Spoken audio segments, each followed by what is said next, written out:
Hi everyone, nice to see you. Well, I hope it's nice for you to see me. I wish I could see all of you guys. Anyway, today I'm going to read from chapter 2, which is on page 22, and hopefully you've been able to see the video which recaps chapter 1 for those of you not so keen on reading every single word, and also to keep you up to speed. So, page 22. Augustus Waters drove horrifically. Whether stopping or starting, everything happened with a tremendous jolt. I flew against the seatbelt of his Toyota SUV each time he braked, and my neck snapped backward every time he hit the gas. I might have been nervous, what with sitting in the car of a strange boy on the way to his house, keenly aware that my crap lungs complicate efforts to fend off unwanted advances, but his driving was so astonishingly poor that I could think of nothing else. So here we are with Augustus and Hazel on their first date. And that's what the whole chapter's about. We'd gone perhaps a mile in jagged silence before Augustus said, "I failed the driving test 3 times. You don't say." He laughed, nodding.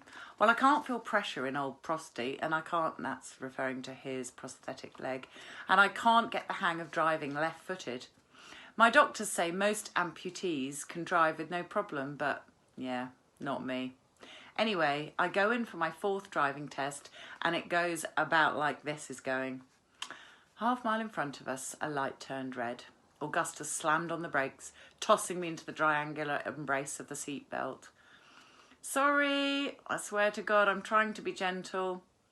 Right, so anyway, at the end of the test, I totally thought I'd failed again, but the instructor was like, "Your driving is unpleasant, but it isn't technically unsafe."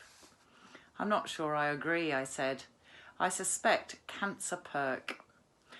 Perk is like a positive thing connected to something, like an advantage, and she's basically, Hazel is saying that cancer has some perks.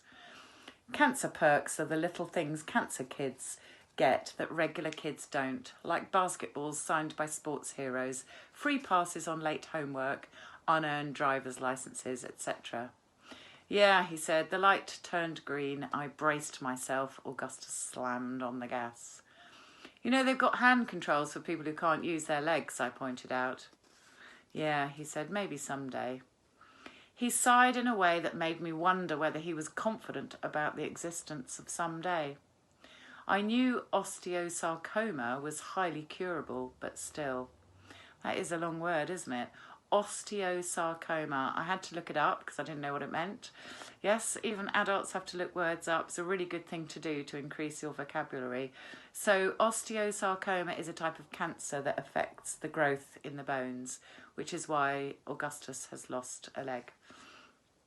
There are a number of ways to establish someone's approximate survival expectations without actually asking.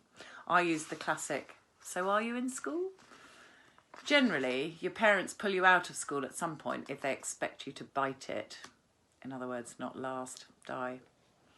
"Yeah," he said, "I'm at North Central, a year behind though. I'm a sophomore. You?" Sophomore's an American term for the school year he's in. I considered lying. No one likes a corpse after all. But in the end, I told the truth. "No, my parents withdrew me 3 years ago." 3 years? He asked, astonished. I told Augustus the broad outline of my miracle. Diagnosed with stage 4 thyroid cancer when I was 13. Now, I've just read the word stage 4 thyroid cancer. There's no 4 there, but you see the 1V? That's the Roman numerals for the number 4. So I'm just going to read that sentence again that starts, "I told Augustus." I told Augustus the broad outline of my miracle. Diagnosed with stage 4 thyroid cancer when I was 13.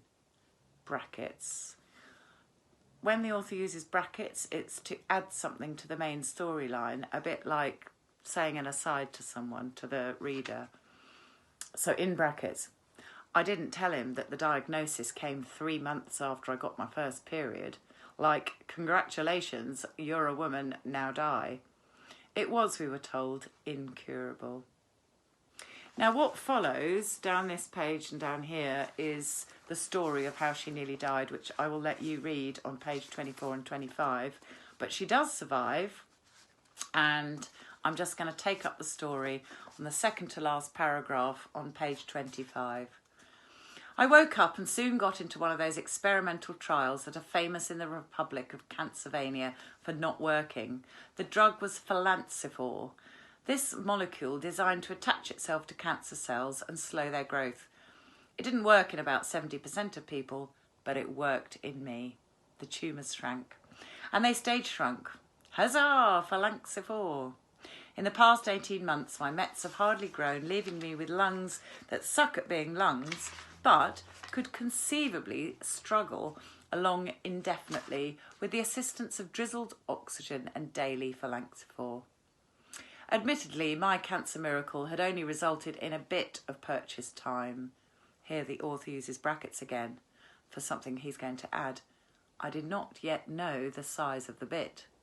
But when telling Augustus Waters, I painted the rosiest possible picture, embellishing the miraculousness of the miracle. So now you've got to go back to school, he said. I actually can't, I explained, because I already got my GED. That's some American exam. So I'm taking classes at MCC, which was our community college. A college girl, he said, nodding. That explains the aura of sophistication.